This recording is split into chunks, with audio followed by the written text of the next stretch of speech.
अप्रैल 1680 रायगढ़ किले पर अजीब सी खामोशी थी और उस रात कुछ ऐसा हुआ जो आज तक कोई नहीं समझ पाया।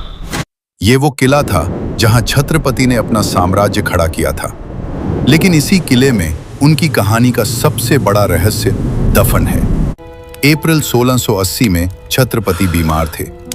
वो शख्स जिसने पूरी मुगल सल्तनत को हिला दिया था, आज एक छोटे से कमरे में लेटा था।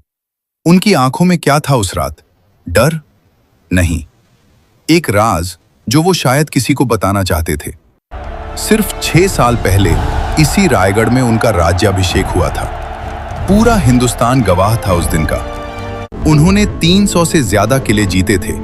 मुगलों, आदिल शाही, अंग्रेजों को सबको चुनौती दी। एक ऐसा साम्राज्य खड़ा किया जो पहले कभी नहीं था। लेकिन उस रात किले में एक और शख्स जाग रहा था और उसकी आंखों में कुछ और ही था। वो प्याला उन तक पहुंचाया गया। क्या था उसमें? दवाई या कुछ और? शिवाजी महाराज बीमार थे, लेकिन दरबार चल रहा था। उनके आसपास थे उनके मंत्री, उनके सेवक, लेकिन क्या सब वफादार थे? इतिहासकारों ने एक बात नोट की, शिवाजी महाराज की मौत के बाद सबसे पहले फायदा किसे हुआ? और वो शख्स था उन्हीं का अपना मंत्री। कहानी शुरू होती है 6 जून 1674 से। रायगढ़ का वो दिन जो इतिहास में सुनहरे अक्षरों में लिखा गया। छत्रपति शिवाजी महाराज हिंदवी स्वराज के राजा बने। लेकिन उस भीड़ में एक आदमी था जो खुश नहीं था, और वो आदमी शिवाजी महाराज का अपना मंत्री था। राज्याभिषेक के बाद कुछ चिट्ठियां लिखी जा रही थीं, रात के अंधेरे में। लेकिन किसके लिए? हम आगे जानेंगे। राज्याभिषेक के बाद के 6 साल शिवाजी महाराज ने और भी विस्तार किया, दक्षिण तक, समुद्र तक। लेकिन वक्त किसी को माफ नहीं करता। 1679 में शिवाजी महाराज अपने आखिरी अभियान पर निकले, कर्नाटक में। लेकिन इस बार उनका शरीर साथ नहीं दे रहा था। 1680 की शुरुआत में छत्रपति की तबीयत बिगड़ने लगी। वैद्य आते, दवाइयां देते, लेकिन कुछ काम नहीं कर रहा था। और इतिहासकारों ने नोट किया, जैसे जैसे शिवाजी महाराज की तबीयत बिगड़ रही थी, अन्नाजी दत्तो ज्यादा व्यस्त होते जा रहे थे। लेकिन किसके साथ और क्यों? अन्नाजी दत्तो छत्रपति के सबसे भरोसेमंद मंत्रियों में से एक। उन्हीं ने उसे यह ताकत दी थी, लेकिन ताकत इंसान को बदल देती है। अन्नाजी चाहते थे और ज्यादा ताकत। शिवाजी महाराज के बाद क्या होगा? कौन चलाएगा ये साम्राज्य? उनके मन में एक खेल चल रहा था। और एक और समस्या थी, शिवाजी महाराज के बेटे संभाजी तेज, ताकतवर और अन्नाजी को बिल्कुल पसंद नहीं करते थे। दोनों के बीच पुरानी दुश्मनी थी। 1678 तक रायगढ़ के दरबार में 2 गुट बन चुके थे।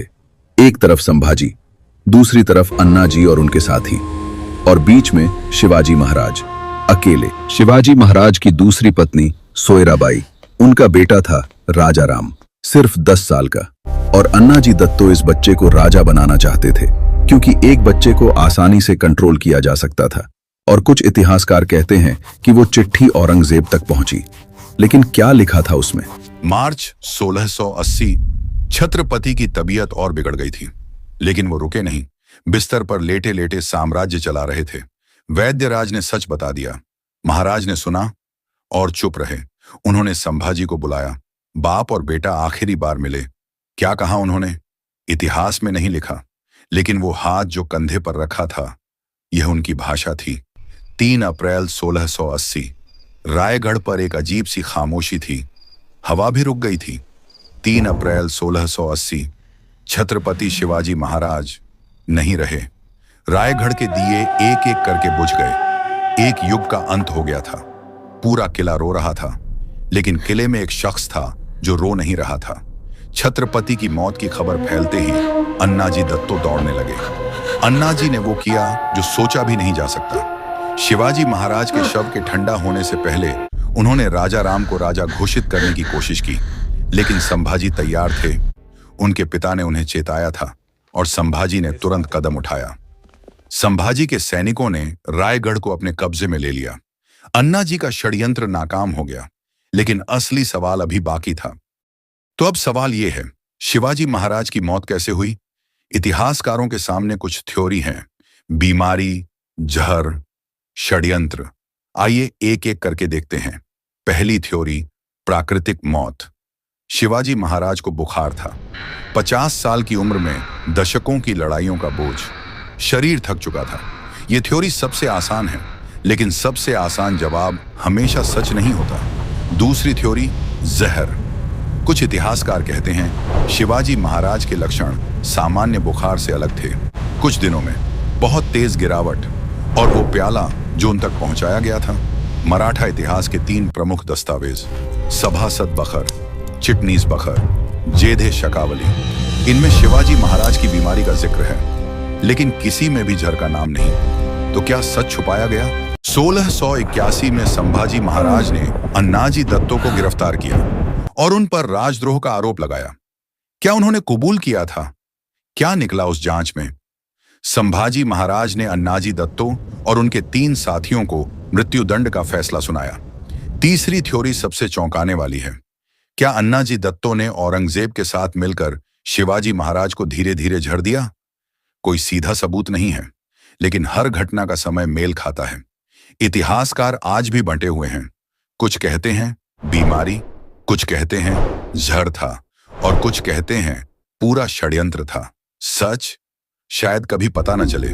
जो हम जानते हैं वो ये है, 3 अप्रैल 1680 को शिवाजी महाराज चले गए और रायगढ़ पर उनकी समाधि है, जहां आज भी लाखों लोग आते हैं उस इंसान को याद करने जिसने असंभव को संभव किया। शिवाजी महाराज आज भी हर जगह है, भारत की सड़कों पर, म्यूजियम में, लोगों के दिलों में। एक ऐसा इंसान जिसे 350 साल भी नहीं भुला पाए।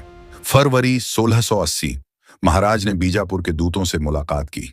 यह उनका आखिरी सक्रिय दरबार था। इसके बाद वो कमजोर होते गए, और यहां वो बात है जो सोचने पर मजबूर करती है। 12 मार्च अन्नाजी अकेले शिवाजी महाराज के कमरे में गए। 15 मार्च अचानक तबीयत बहुत बिगड़ी। 17 मार्च अन्नाजी ने चिट्ठियां लिखी। क्या यह इत्तेफाक था? और एक पुराने मराठा विवरण में एक सेविका का बयान मिलता है।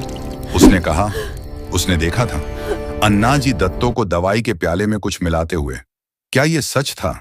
लेकिन कुछ इतिहासकार कहते हैं रुकिए, वो बयान 100 साल बाद लिखा गया। कोई सीधा सबूत नहीं, और अन्नाजी के पास पहले से अपने राजनीतिक कारण थे। जहर जरूरी नहीं था। क्या शिवाजी महाराज की मौत स्वाभाविक थी? क्या उन्हें जहर दिया गया? क्या किसी ने धोखा दिया? 350 साल बाद भी रायगढ़ की वो रात एक रहस्य है, और शायद हमेशा रहेगी। लेकिन एक बात तय है, उनकी मौत का रहस्य चाहे जो हो, उनकी जिंदगी का सच सबको पता है। उन्होंने असंभव को संभव किया। उन्होंने गरीबों के लिए लड़े। उन्होंने एक सपना देखा और जीकर दिखाया। जो आग उन्होंने जलाई आज भी बुझी नहीं, हर उस दिल में जलती है जो न्याय के लिए लड़ता है। छत्रपति शिवाजी महाराज एक नाम नहीं, एक विचार है। रायगढ़ आज भी खड़ा है, उसी पहाड़ पर, उसी ताकत के साथ। और हर सुबह जब पहली रोशनी उस किले को छूती है, लगता है वो अभी भी यहाँ है।